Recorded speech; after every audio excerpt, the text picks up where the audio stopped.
Allez, on fait vite fait les formalités. 40, 72, 18. On fait des bons résultats, donc on se fout une énorme pression. Et on a envie de pleurer tous les matins. On va nous surnommer les 125 les pleureuses. Mais c'est pas grave, on fait avec.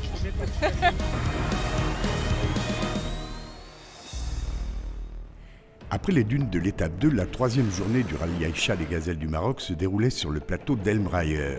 Nous sommes toujours dans la région d'Erfoud avec une visibilité limitée en raison d'un vent de sable tenace et une chaleur désormais bien installée autour de 40 degrés. Au niveau de l'horizon, tout est plat.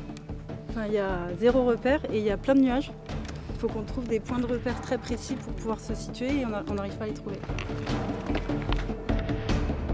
On fait moins de kilomètres en passant par là, tu vois. Ouais.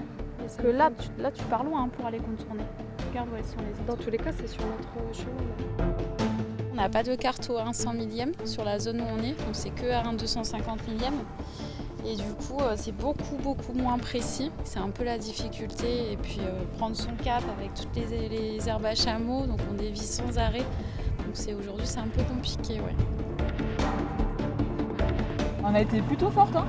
Ouais, là, ça s'est bien passé. C'était chaud à trouver, mais on arrivait pile poil dessus, donc Voilà. c'est ouf.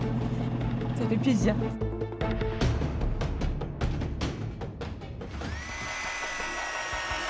Je pensais que ça allait être plus cool qu'hier.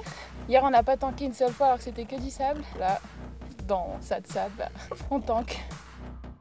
Il avait dit qu'on dégonflerait plus. Ce qui m'a poussé à venir ici, c'est le défi de repousser toujours ses limites. J'adore ça et j'ai envie de voir jusqu'où je peux aller. À la base, c'était un rêve de petite fille que je suis en train de réaliser. Je suis pas sûre que j'avais bien mesuré l'état du rêve.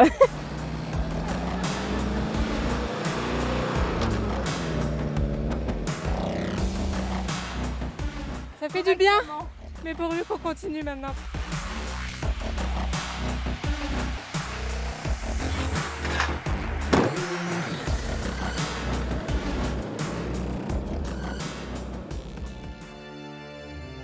Journée de navigation pure donc, lors de laquelle des outsiders apparaissent. Ainsi l'équipage 143, Coleman Fabry, très expérimenté avec 5 participations chacune, les deux gazelles se hissent à la 2e place de l'étape et à la 5e du classement général provisoire.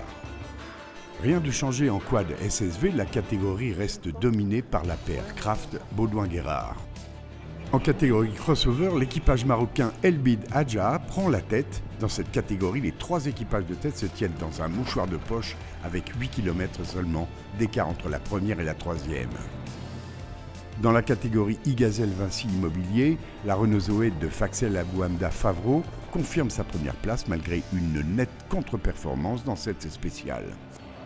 Enfin, en e-Gazelle Buggy prototype Vinci Immobilier, le tandem Médard-Lang-Benz affirme sa supériorité avec un écart de 250 km déjà avec leur poursuivante dans le classement général provisoire.